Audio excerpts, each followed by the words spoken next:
지난 시간에 이어서 이제 피렌체에 대해서, 피렌체 건축과 예술에 대해서 말씀을 드리겠습니다. 지난주에는 산타 마리아 노벨라 성당을 중심으로 했는데, 오늘은 로렌조 교회를 중심으로 하겠습니다. 로렌조 교회는 메디치가가 후원했던 예술가들이 작품들이 다 담긴, 사실 이 피렌체의 가장 예술의 꽃과 그리고 가장 예술의 핵심들이 다 담겨져 있는 그런 성당이라고 볼 수 있고, 여기도 메디치가의 영을 모신 묘들이 다 안장되어 있고, 그들의 유품들, 해골들까지 다 되어 있는 곳이 바로 로렌조 교회입니다. 그래서 여러분들이 이 피렌체라는 곳을 딱 보시면, 이 피렌체가 이런 식으로 이렇게 사진을 이렇게 많이 알겠죠.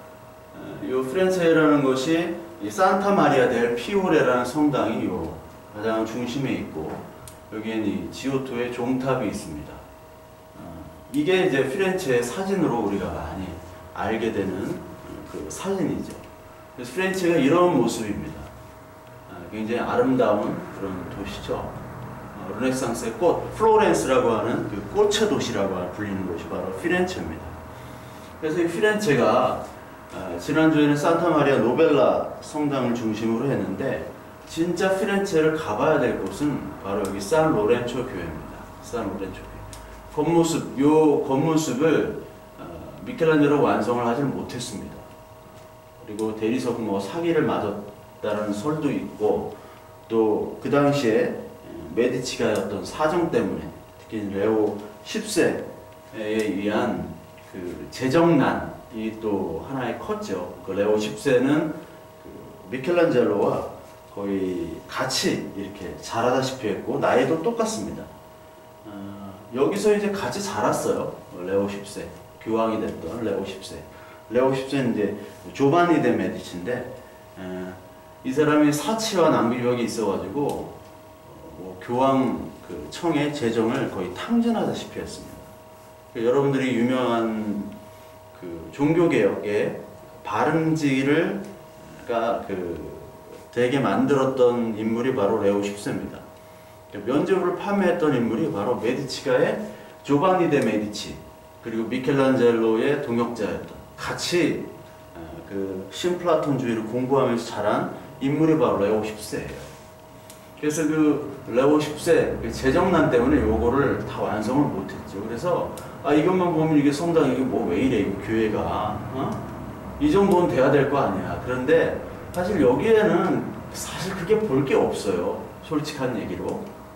여기에 르네상스의 예술, 건축, 조각이 여기에 다 있습니다. 사실 진수가 여기 다 있는 거예요. 그러니까 외모로 판단하지 말라. 하나님께서는 외모로 판단하시지 말라고 그랬죠. 겉보기로 판단해서는 안 됩니다. 근데 이거를 꼭 방문을 해야 돼요. 여기를 가야 진짜 피렌체를 가봤다, 르네상스 예술을 맛봤다라고 할 수 있습니다. 그래서 원래는 이런 모양으로 만들려고 했던 겁니다. 이런 모양으로 보이시죠? 이런 모양으로 만들려고 했는데 결국 만들지 못했죠. 산 로렌조 교회 내부를 보면은 이렇게 여기 안에 이제 오렌지 나무가 다 있습니다. 이게 옛날에 미켈란젤로도 여기서 이 오렌지를 따먹었을 거란 말이에요. 예. 이 오렌지 나무가 여기 딱 있고, 참 이 오렌지 나무와 이 모든 것들을 다 미켈란젤로와 메디치가 가문들이 다 밟고 만졌고 건축했고 그런 곳이란 말이죠. 여기 이런 모습들이 로렌조 교회 안의 모습이고요. 안에 정원이 있는 게 특징이에요. 그리고 여기 뒤로 보시는 게 아까 산타 마리아 델 피오레, 우리가 흔히 얘기하는 피렌체 두오모라고 하는 그 성당이 바로 옆에 있습니다. 지오토의 종탑. 그러니까 여기에서 가장 가까운 곳이 산타 마리아 노벨라 성당이고, 그 다음 옆으로 바로 산 로렌조 교회가 있어요. 그래서 산 로렌조 교회 갔다가 이쪽으로 가시면 되는 겁니다. 이런 모습입니다. 여기에 오렌지 나무가 딱 있고, 여기가 바로 플라톤 아카데미였고, 이쪽 위쪽으로 보이시는 이 건물이 바로 지난 시간에도 얘기했던 라우렌티아 도서관입니다. 이 미켈란젤로가 계단을 설계를 해가지고 건축을 했는데 그 계단이 참 유명하죠. 이따가 계단에 대해서 설명을 드리도록 하겠습니다. 여기 이제 도서관이 있고, 여기는 메디치 채플입니다. 여기를 보시면 이 라우렌치아 도서관이고, 그 조감도가 이렇게 되어 있어요. 여기가 이제 도서관입니다. 4번이로 쓰인 데가 도서관이고, 아까 나온 여기가 도서관이고, 요 메디치 채플, 요 채플이 바로 여기입니다. 여기가 바로 채플, 예배당이죠. 그래서 보시면 여기가 라우렌치아 도서관이라는 곳이고, 여기가 아까 나오는 정원이죠. 아까 보였던 정원, 오렌지 나무가 있었던 정원이고, 여기가 그 메디치 채플입니다. 그리고 가장 그 유명한 곳이 사실 이 올드 생크루시티와 뉴 생크루시티, 이 요 두 곳, 여기랑 여기 그 메디치 채플은 브루넬레스키, 필리포 브루넬레스키가 건축을 했고, 요 신성구실, 성구실이라고 하는데 보통 이 올드 성구실과 그 신성구실인데, 신성구실은 미켈란젤로가 여기를 다 꾸며놨어요. 인테리어를. 조각도 미켈란젤로가 했고, 그래서 요것과 요것이 유명하고, 특히 요 F라고 되어 있는데, 여기가 이제 계단인데, 라우렌치아 도서관으로 가는 이 계단입니다. 이 계단이 또 미켈란젤로가 만들었는데, 이게 유명한 거죠. 왜냐면 여기에 신플라톤 사상을 자기가 담았기 때문에 유명합니다. 그래서 여기 메디치 채플이 있고, 이 메디치 채플 천장에 보시면 이런 모양이 있는데, 이게 메디치가의 상징 문양입니다. 메디치가의 상징 문양이 나중에 나올 겁니다. 그리고 이 안으로 들어가면은 이제 왼쪽으로 가면 구성구실이 나오고, 오른쪽으로 가면 신성구실이 이제 나오게 되는 거죠. 그래서 이런 모양으로 되어 있습니다. 이 메디치 채플이 이런 모양으로. 그래서 여기 보면 메디치 채플, 아까 요 맨 앞에 이쪽으로 가보시면 파이프 오르간이 있고, 그 아래는 요런 것들이 있어요. 요런 모양이. 근데 여기 요 세 군데가 있죠. 이게 뻥 뚫린 공간입니다. 뻥 뚫린 공간으로 지하로 그 소리가 들어가도록 만들었어요. 그래서 뻥 뚫린 공간이 바로 이렇게 되어 있죠. 그래서 여기는 바로 밑에 그 예배당 바로 밑에 코시모 데 메디치의 묘입니다. 코시모 데 메디치. 메디치가가 원래 이제 상인으로 출발했거든요. 이 메디치 가문에 대해서 또 강의를 할 수밖에 없어요. 이 피렌체에 대해서, 그리고 그 피렌체 예술에 대해서는 메디치가를 빼놓고는 설명할 수가 없습니다. 메디치가의 후원이 없었다면 도나텔로나 뭐 브로델레스키나 그리고 미켈란젤로나 뭐 이런 사람들이 나올 수가 없었어요. 그 길거리에 그냥 조각하는 불황하였던 그 미켈란젤로, 그 르네상스 미술의 넘버원한 미켈란젤로거든요.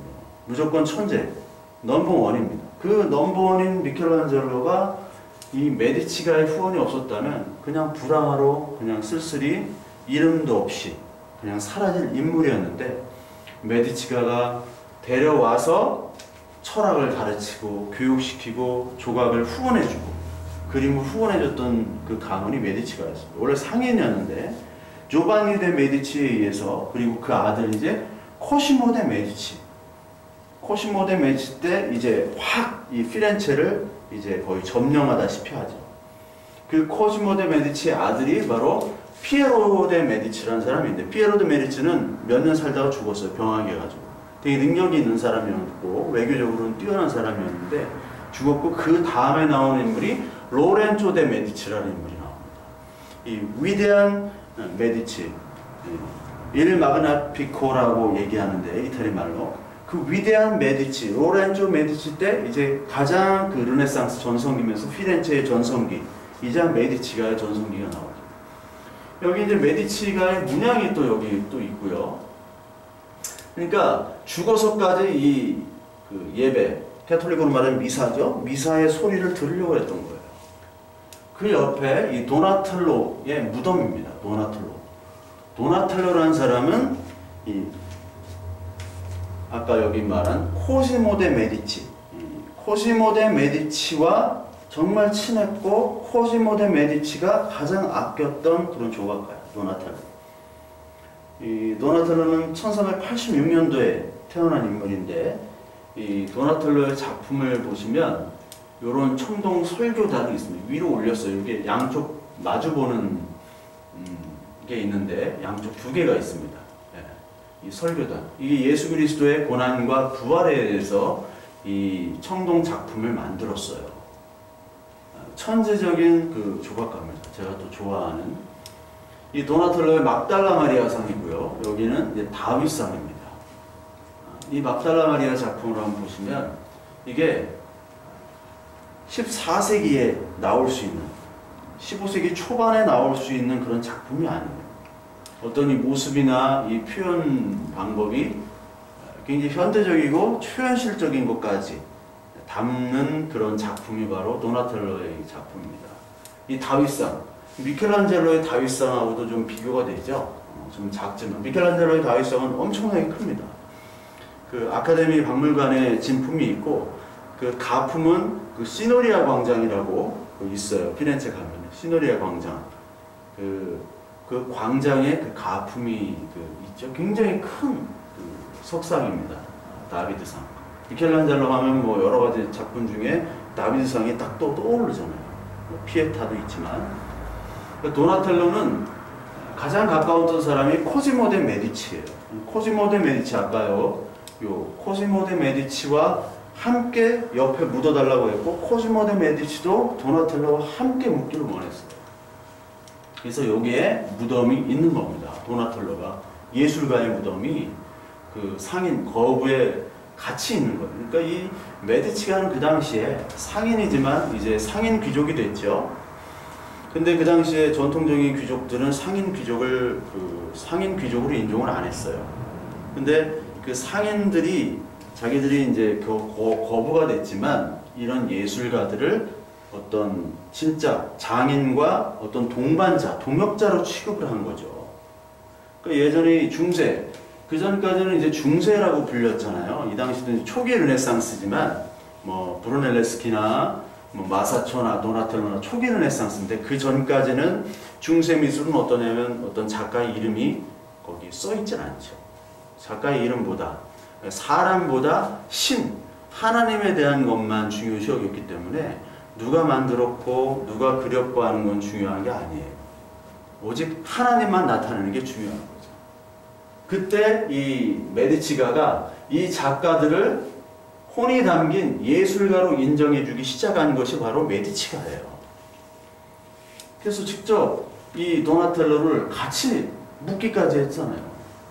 자기 집과 같은 자기의 어떤 그 본체, 그 아방궁에다가 이 예술가, 자기 동역자로 여겼던 그 예술가를 같이 무덤을 만들어서 같이 묻었던 거예요. 이게 이제 구성구실에 나타난 이게 이제 브루넬레스키가 여기에 했고, 요거는 브루넬레스키가 그 피렌체 돔 산타 마리아 델 피오레 아까 맨 첫 번째 그 슬라이드 사진에 나와 있는 성당, 그 돔을 어디서 그 차용을 했냐면 로마의 판테온에서 차용을 했듯이 로마의 판테온 모양이 여기 나오는 거예요. 구성구실에. 예. 그래서 그 돔을 완성하기 위해서 그걸 수학적으로 해결하기 위해서 다시 로마를 찾아간 것이 바로 브루넬레스키죠. 그런 역사들이 있습니다. 이 코시모 데 메디치 부모가 이제 조바니 데 메디치인데, 조바니 메디치 이제 부부가 있는 이 구성구실, 예. 아까 좌측에 있었던 구성구실의 모습입니다. 그리고 여기는 이제 코시모 데 메디치, 예. 로렌조 데 메디치의 이제 묘인데, 그 묘비에 어떤 게 써있냐면 조국의 헌신을, 가족에게 명예를, 그리고 모두에게는 태산과 같은 관용을. 나의 아버지는 순결한 아내와 이 땅에서 행복하게 살았노라. 가난한 이들을 돌보고 친구에게는 안식처를 베풀고 후원을 하셨다. 그러나 이 모든 것을 이제 죽음과 함께 여기에 묻혀버렸도다. 나의 어머니 피카르다. 당신은 나의 아버지 조반니와 함께 안식하셨으니 이 늙은 아들은 지난 어린 날과 청년을 슬퍼하고 부모를 잃어버린 슬픔에 젖은 조국은 비탄하나이다. 이렇게 이게 이제 로렌조 데 메디치가 한 건데, 그 조반니 데 메디치와 그 안에 이제 피카르다,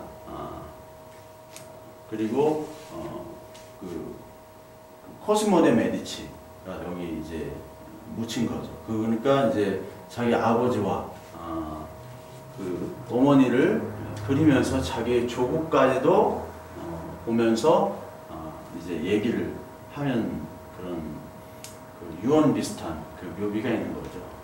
이 당시 피렌체는 그 도시국가였기 때문에 항상 프랑스나 스페인의 침략에 대해서 걱정을 했었어요. 그래서 용병들이 항상 있었고요. 그 당시 용병은 그때도 이제 스위스 용병들이 많이 있었습니다. 네. 그러니까 이런 도시국가들은 항상 그 왕정이 수입되어 있는 스페인과 프랑스, 그때 당시에는 이제 스페인과 프랑스, 스페인은 이제 합스부르크 왕가죠. 오스트리아, 독일 이쪽 신성 로마 제국 같이 했던 합스부르크 왕가가 네덜란드와 스페인을 같이 다스리고 있었고, 프랑스만 왕국이었고, 영국도 좀 왕국이었고, 독일은 그때 뭐 합스부르크 그 왕가에 들어있다고는 하지만 사실 도시국가였고, 이태리도 도시국가였거든요. 그 도시국가가 완전 통일국가로 된 것이 1870년대니까 독일이랑 이태리가 그 전까지는 다 도시국가였다는 거죠. 그러니까 항상 이 나중에도 이제 그 피렌체에 쫓겨나는 운명이 있어요. 그 피에로 데 메디치라고 로렌조 데 메디치의 아들. 이게 여러분 조반니, 로렌조, 피에로, 줄리오 뭐 여러 메디치가 나오는데 이름이 다 같아요. 할아버지랑 그 손자 이름이 같고 그런 게 많아요. 그래가지고 이따가 이제 설명을 드리겠습니다. 이 그 예배당에 그 메디치가의 가게도가 또 있어요. 전시가 되어 있습니다. 코지모의 아들 피에로 영유. 코지모가 누군지 모르겠죠. 코지모 데 메디치. 그러니까 조바니 데 메디치가 최고 처음이고, 그 다음에 코지모 데 메디치, 그 다음에 피에로의 메디치. 피에로는 이제 몇 년 살다가 죽었던 병약한 그 아들이에요. 그 다음에 이제 로렌조 데 메디치가 와서 그때 가장 큰 전성기를 벌였던 것이 바로 로렌조 데 메디치죠. 이건 이제 미켈란젤로가 그랬던 스케치했던 그런 작품들입니다. 미켈란젤로의 작품들을 또 전시를 해놨어요. 이게 산 로렌조 성당의 모습이고, 이쪽이 이제 신성구실, 이쪽 반대편이 이제 구성구실 이렇게 되어 있고요. 이게 이제 메디치 채플이라고 이렇게 나오죠. 메디치 채플. 근데 이제 스테이튜 디 미켈란젤로, 미켈란젤로가 조각한 메디치 채플, 여기에 또 사그레스티아 누오바, 사그레스티아, 사그라, 세크리, 이런 말은 다 성스러운이란 말이죠. 누오바, 누에보, 스페인 말로는 누에보, 누에바, 이태리 말로는 누오바, 이게 다 뉴란 뜻입니다. 뉴. 그 신성구실 예배를 그 메디치 채플에 있는 신성구실을 말하는 겁니다. 여기 메디치 채플이라고 나오고, 이게 메디치 채플의 그 상징이죠. 이게 5개의 그 알약을 상징한다고 그래요. 알약. 5개인지 6개인지. 요거는 이제 알은 아닌데, 하여튼 이 메디치가 메디슨이랑 비슷해가지고, 원래 메디치가가 약사 출신이라는 그런 말도 있는데, 그건 모르겠어요. 하여튼 요 문양은 이 산로렌조 교회의 모든 그 각 장소에 요 문양들이 계속 있습니다. 그래서 미켈란젤로 사그레스티아 노바 신성구실로 가면은 딱 가자마자 아나 마리아 루이자 데 메디치, 이게 마지막 그 메디치 가의 딸이에요. 마지막 여인입니다. 그러니까 메디치 가문은 상인으로서는 좀 오래 가긴 했죠. 그래서 메디치가에서 교황이 2명이 나오고, 또 왕비가 또 2명이 나와요. 왕비가. 그러니까 요 왕비 맨 마지막 그 자손이 안나 마리아 루이자 데 메디치인데, 이 안나 마리아가 마지막으로 했던 유언이 뭐냐면, 이 피렌체에 있는 우리의 메디치가의 모든 유물들, 이것들을 피렌체시에 기증을 한다. 단 피렌체 말고는 다른 데로 반출 못하는 조건. 모든 우리의 유품과 그런 이 작품들, 우리의 것들을 다 피렌체에 기증하기로 하고 이제 죽게 되죠. 이 여자가 마지막입니다. 이게 이제 피렌체 가게도, 여기 파밀리아가 나오죠. 그 피렌체 가게도를 여기다, 그 메디치가의 가게도를 여기다 그려놨어요. 이때가 가게도, 이렇게 보시면 뭐 모르니까. 여기 보시면은 여기도 또 피렌체에는 그 메디치가의 문양이 나오죠. 이게 이제 신성구실에 있는 그 무덤 석관을, 이거를 이제 미켈란젤로가 직접 조각을 하고 만들었습니다. 그러니까 이걸 보시면서 미켈란젤로가 직접 이걸 다 만들었다. 미켈란젤로의 모습이 이거를 통해서 볼 수가 있는 거죠. 그러니까 우리가 눈으로 보고 만져보고 또 공부하고 이것들, 이 삼위일체로 돼야 그것들을 이제 알게 되고 잊어버리지 않게 되는 거죠. 이것도 이제 미켈란젤로의 작품입니다. 이게 대리석들을 보십시오. 그러니까 이 대리는 북쪽에도 대리석이 많고요, 남쪽에도 대리석이 많아요.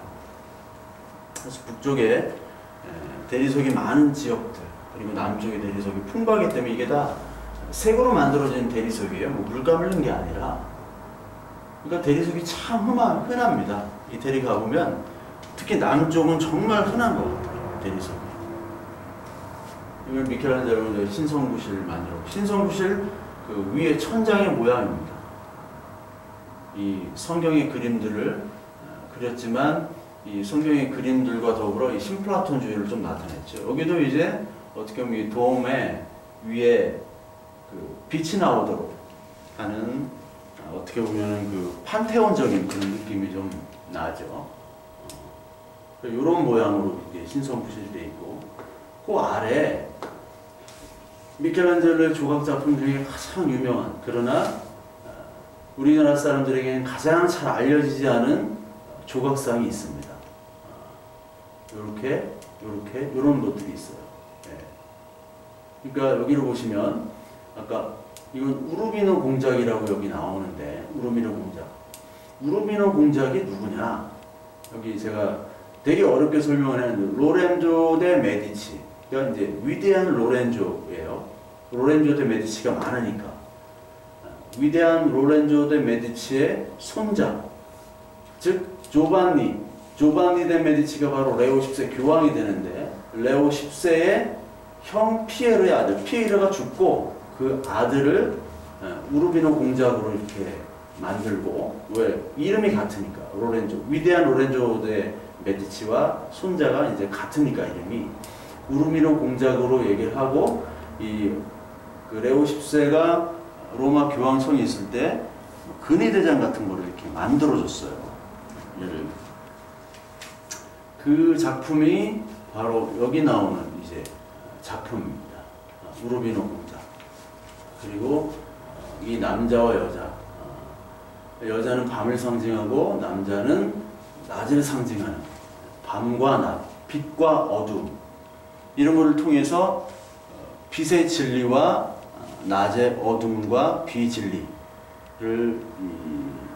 플라톤적인, 그 신플라톤주의적인 것들을 미켈란젤로가 표현을 한 거거든요.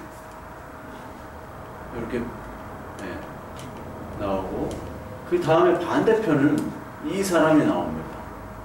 이게 누구냐면 줄리아노 데 메디치예요. 네무로 공작이라고. 줄리아노 데 메디치인데, 요 석고상, 미술하는 분들, 특히 요즘엔 뭐 대상을 많이 안 하는 것 같은데, 80년대는 정말 많은 대상들을 많이 했거든요. 80년대 아그리파, 그리고 비너스, 그리고 이 줄리아노 데 메디치. 요 세 명을 많은 대학생들, 미대생들이 이 세 명의 대상을 많이 그렸죠. 그래서 아까 보면은 이게 이제 메디치 가문의 가게도인데, 이 맨 위에는 이제 누구냐면 조바니 데 메디치예요. 조바니 데 메디치고, 코시모 데 메디치, 그리고 피에로. 코시모 데 메디치는 아까 그 예배당에서 그 음악, 그 뚫려가지고 그 음악이나 미사, 예배 소리를 들을 수 있도록 지하에다가 무덤을 만든 그 사람이 바로 코스모 데 메디치고, 그 아들이 피에로 데 메디치인데, 피에로 데 메디치는 피렌체를 집권한 후에 몇 년 있다가 죽게 돼요, 병약에서.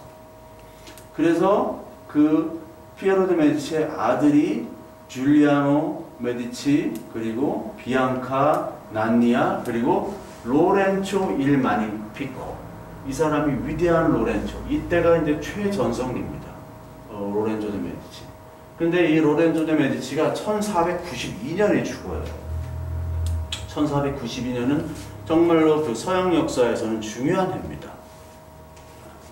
콜럼부스가 이제 저기 그 신대륙을 떠난 해죠. 콜럼부스가. 그리고 그 카스티아 왕국, 그 스페인의 카스티아 왕국과 그리고 아라곤 왕국의 이사벨라 여왕과 카스티아 왕국의 카를로세는 합스부르크 왕의 그 제국의 왕이에요. 합스부르크 제국은 최고의 그 유럽의 역사 속에서 합스부르크 그 왕가를 빼놓고서는 설명을 할 수가 없죠. 합스부르크 신성 로마 제국의 왕이면서 네덜란드의 왕, 스페인의 왕, 그리고 헝가리 오스트리아 제국까지 다 왕이었어요.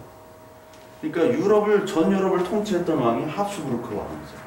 거기에 대항했던 그게 이제 프랑스의 부르봉 왕조. 그러니까 이 부르봉 왕조, 합스부르크 왕조, 영국, 이태리, 메디치가 하면 이게 사실 서로 막 결혼을 했어요. 서로. 나중에 나오지만 헨리 8세, 영국의 헨리 8세, 성공회를 만든 헨리 8세의 형수이자 자기 형이 죽고 나서 그 형수를 아내로 취했는데 그 아내가 캐더린입니다. 캐더린. 이 캐더린이 누구냐면 합스부르크와 공주예요. 공주였기 때문에 이 스페인 계열이었어요. 스페인 계열. 합스부르크. 스페인 계열이 있고 오스트리아 계열이 있는데 그때는 이제 스페인 계열이 왕이었어요. 특히 이제 카를 5세라고 나중에 카를 5세가 로마를 침공하게 됩니다. 이게 사코디 로마라고 로마를 침공해서 약탈하는 사건이 벌어져요. 그게 이제 카를로세인데 이 카를로세의 이모가 바로 캐더린이에요. 근데 캐더린을 이제 하고 이혼하고 그 시녀였던 앤 볼린이랑 결혼하려고 하는데 그거를 허용해 달라고 교황에다가 얘기를 하죠. 그 허용해 달라고 얘기를 했던 교황이 바로 여기 줄리오라고 하는 교황 클레멘트 7세입니다. 줄리오. 교황이 두 명이 나옵니다. 조반니, 줄리오. 그래서 로렌초 데 메디치에서 누가 나오면 피에로가 나오고요. 피에로가 무능한 피에로였어요. 이 피에로 때문에 이 피렌체 메디치가에 있는 그 사람들이 이 피에로 때문에 1494년에 피렌체에서 쫓겨나게 됩니다. 그리고 집권한 사람이 사보나롤라라고 수도사였어요. 그 사보나롤라라는 게 그 수도사가 개신교에서는 되게 위대한 인물로 좀 묘사가 돼 있어요. 그런데 여기 역사에서는 사보나롤라는 좀 미친 수도사로 표현이 되고, 어떻게 보면 이 칼빈이 제네바를 통치하기 전에 이 피렌체를 정말 예술이나 이런 거 말고 완전한 그 신정, 하나님을 섬기는 국가로 만들어야겠다. 그 도시 국가를 만들어야겠다.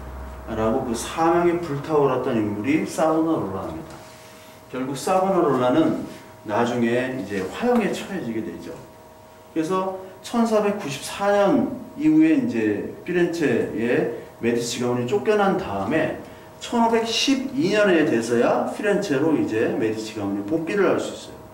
그때가 바로 레오 10세, 조바니 데 메디치가 교황 레오 10세가 된 이후부터 다시 복귀가 되죠.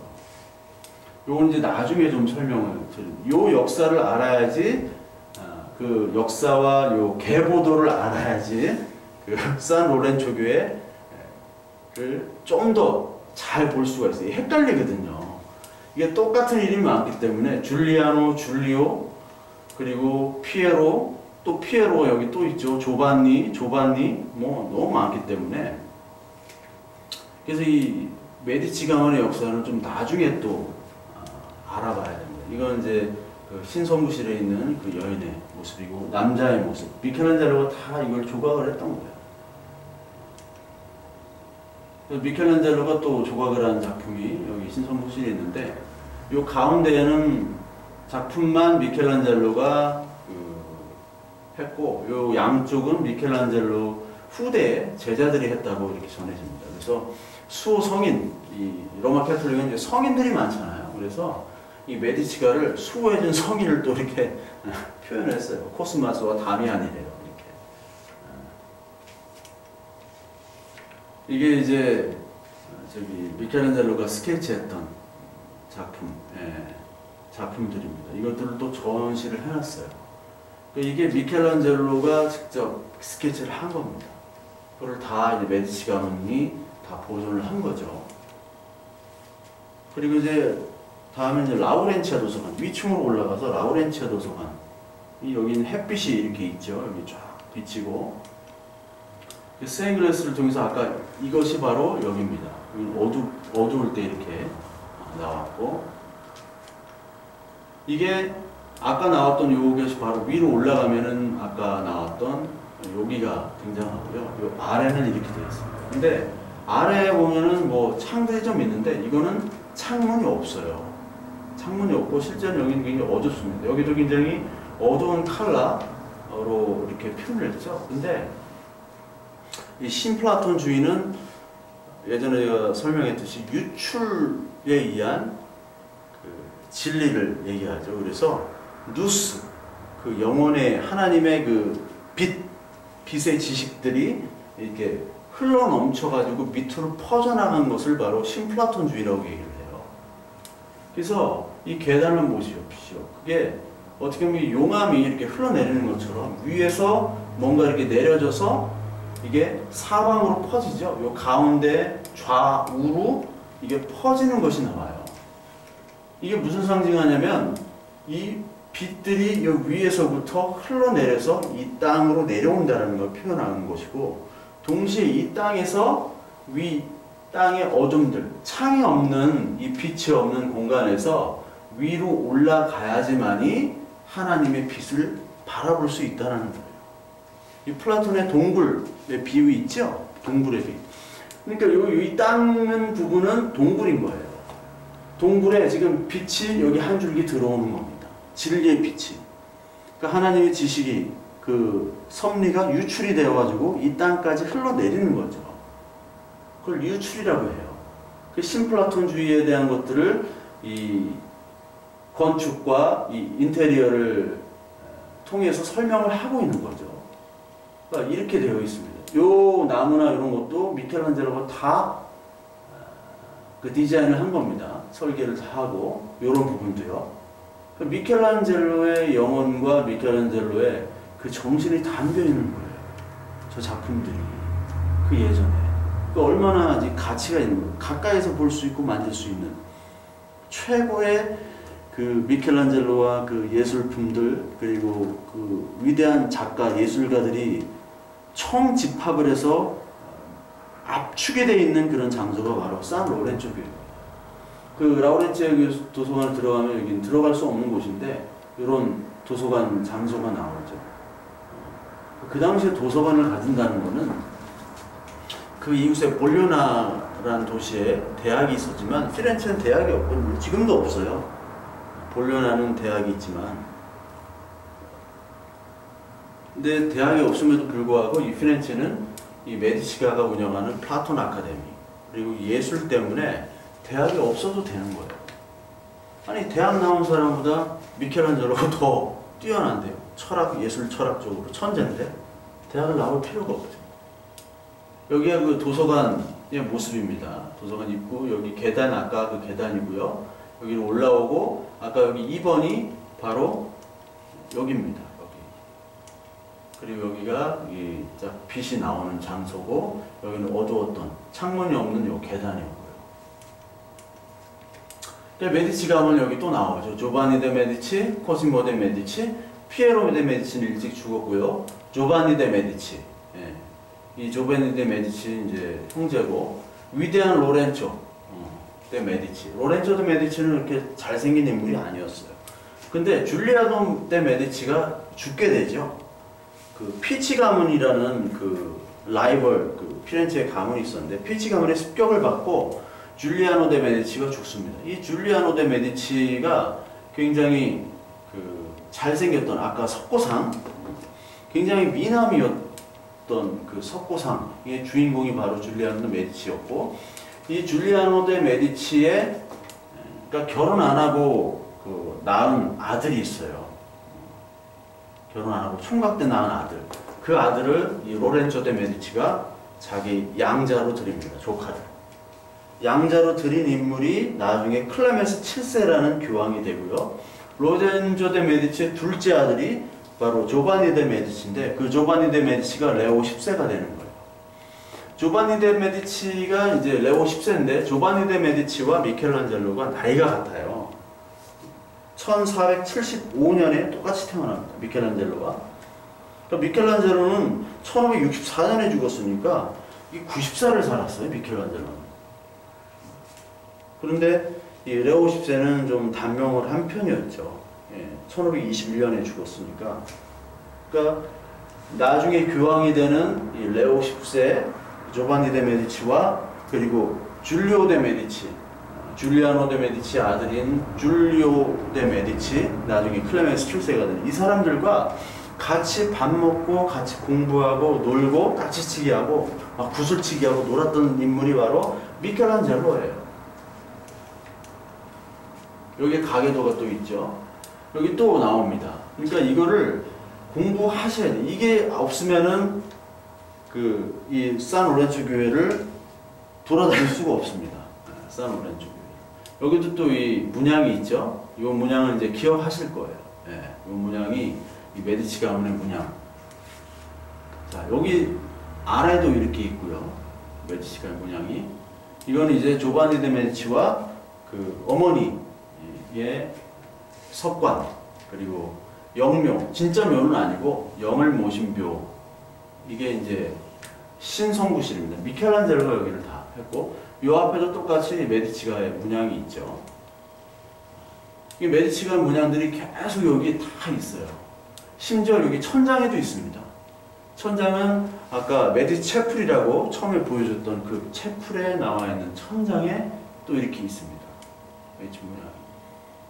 그리고 뭐 교황, 클레멘스가 했던 뭐 봉이고라는데 진짜인지는 모르겠어요. 이태리 가면, 로마나 이런 데 가면 뭐 성물들이 많은데 거의 다 가짜거든요.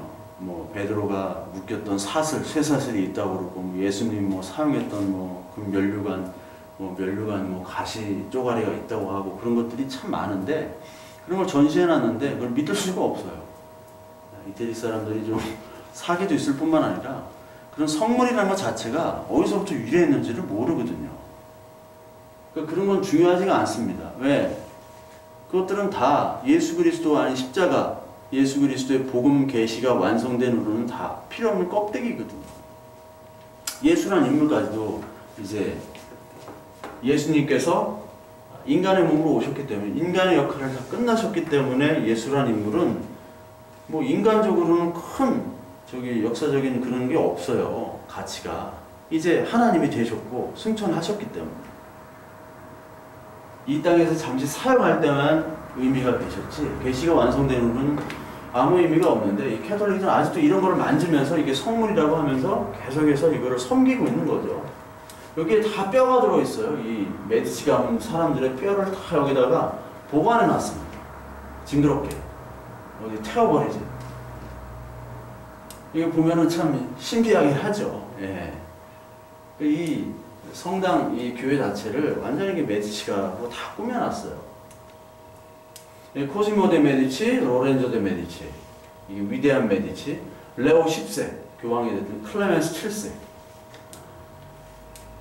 클레멘스 7세 때문에 이제 사코디 로마라는 아주 엄청난 로마 약탈 사건이 일어나고, 레오 10세는 얘 때문에 이제 종교개혁이 일어난 거예요. 얘 때문에. 예. 하여튼 둘 다 아주 문제를 많이 일으켰던 인물입니다.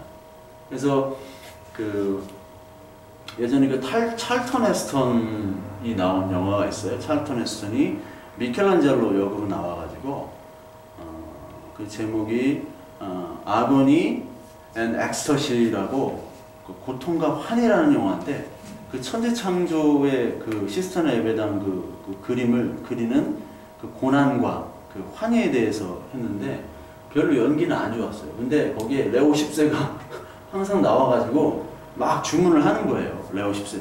사실 동갑이었고 레오 10세가랑 자기랑 같이 어렸을 때부터 같이 친구로 자랐으니까 레오 10세는 막 주문을 하는 거야. 막 예술품에 대해서 이렇게 해라 저렇게 해라. 근데 미켈란젤로는 레오 10세 말을 잘 안 듣습니다. 예. 어렸을 때 친구기 때문에 맞짱 뜨는 거죠. 예. 그래서 막 이렇게 신경질도 내고 그런 천재들은 이 민감할 수밖에 없기 때문에 신경질을 내요. 근데 레오 10세는 사치에다가 뭐 좀 전쟁도 좋아했고 그리고 약간 좀 무능했지만 너무 예술적으로는 사랑을 했어요. 예술품에 대해서. 근데 이제 돈이 안 되니까 돈을 이제 어떻게 베드로 성당 만드는 것도 이제 진척이 안 되니까 이제 면죄부를 팔았던 인물이에요. 이게 다 메디치가 피렌체로부터 이 시작이 된 거예요. 이 모든 인물들이. 나중에 제가 다음 시간에 메디치 가문의 역사에 대해서 좀 말씀을 드릴 건데 메디치가 역사 중에서 사코 디 로마라는 그 침공 사건이 있습니다. 그게 이제 카를 5세 다음 시간에 설명드릴 건데 말을 해도 잘 모를 거예요.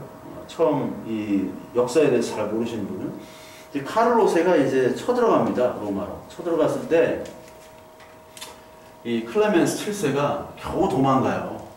왜냐면 그때 가장 강했던 그 합스부르크 왕과 카를 5세가 프랑스와 1세랑 전쟁을 해가지고 이겼거든요. 근데 이 클레멘스는 프랑스 편이었어요. 신성 로마 제국 그 합스부르크 왕과 편이 아니라서. 그래서 그 꼬냑 동맹을 맺어가지고 이제 카를 5세에 대적하려고 할 때 이 카를 5세가 프랑스도 이기고 그 기세에 이제 로마 교황청을 이제 때려 부시러 가는 거죠. 사코 디 로마. 그게 사코 디 로마 사건. 로마를 완전히 그 약탈하는 사건을 사코 디 로마라고 하는데 그때 살아남을 수 있었던 게 스위스의 근위대 때문에 살아남았어요. 스위스의 근위들은 다 죽고. 이게 스위스 근위대의 복장입니다. 이게 이제 프란체스코 형님이죠. 근데 스위스 근위대 이 복장이 미켈란젤로가 디자인을 한 겁니다. 색이랑 요게. 지금도 똑같이 그렇게 근위대, 지금도 있고 스위스 용병으로 쓰여 있고. 옛날에 스위스가 가장 가난한 나라였어요. 가장 못 살고 가난하고. 근데 무식하고 용감하고 스위스. 그 스위스 애들하고도 제가 직접적으로 경험을 한 게 많이 있는데 걔들이랑 산을 가거나 같이 뭐 얘기를 하거나 잠을 자거나 할 때 보면은 애들이 되게 시끄럽습니다. 그런데 되게 겁이 없어요. 애들이 겁대가리가 없어. 용맹해. 그리고 산에서 자랐기 때문에 거칠기도 하지만 용맹해요. 우직하고. 근데 또 말은 많아. 굉장히 말은 많아. 남자들이. 수다쟁이, 톡투머치. 하여튼 이게 미켈란젤로 작품이고, 요렇게. 여기에 이제 성 베드로 성당 있죠? 이게 바로 미켈란젤로. 이 디자인을 그대로 가지고 있어요. 촌스럽지가 않아요. 이게. 500년 전 디자인인데도. 참, 클래스는 영원하다. 미켈란젤로는 영원한 클래스를 가지고 있는 사람이에요. 여기도 미켈란젤로가 뭐 베르니니도 참석하고 뭐 많이 했지만 미켈란젤로가 마지막에 디자인에 참여를 했던 거죠. 레오 10세가 자꾸 부탁을 해가지고. 근데 결국 이 스위스 용병들이 얼마나 용감하면 이 루체른이라는 도시가 있습니다. 루체른. 카펠교라고 루체른을 가면 그 유럽에서 가장 오래된 다리가 있는데 그 카펠교 넘어서 가면은 비네 사자상이라고 있어요. 이게 뭐냐면은 그 프랑스 혁명 때 이제 마리 앙뚜아네트와 루이 16세가 이제 처형당하잖아요. 근데 그때 시민혁명군들이 들어왔을 때 마지막까지 그 앙뚜아네트랑 마리 앙뚜아네트랑 루이 16세를 보호했던 왕의 근위병들이 바로 스위스 용병들이었어요. 스위스 용병들이 780명이 몰살합니다. 그거를 이제 상징한 거예요. 그 기념해서 이 비네 사자상을 세웠던 거예요. 그래서 여기 클레멘스 7세 때부터 이 스위스 용병들만 사용하는 겁니다. 씁니다. 용병을. 왜냐면 그 스위스 용맹함을 보고서 이제 앞으로 로마 교황청은 이 스위스 용병만을 쓴다. 스위스 용병들이 너무나 용감하고 신이 있고 끝까지 교황을 지킬 수 있는 유일한 사람들이다 해가지고 이렇게 쓰게 되죠. 그래서 오늘은 여기까지 했는데 다음 시간에 메디치가에서 조금 그 메디치가 역사에 대해서 그리고 사포디 로마 그리고 합스부르크 왕과 필리페 2세 그리고 카를 5세 그 아버님 카를 5세 이런 게 이제 헨리 8세부터 엘리자베스 여왕까지 다 겹치고 거기에 또 합스부르크 왕가에서 이제 부르봉 왕가로 넘어가는 합스부르크 왕가와 부르봉 왕가가 이제 세력 다툼하는 그런 유럽 역사까지도 이제 다음 시간은 좀 간단하게 얘기를 드리려고 합니다.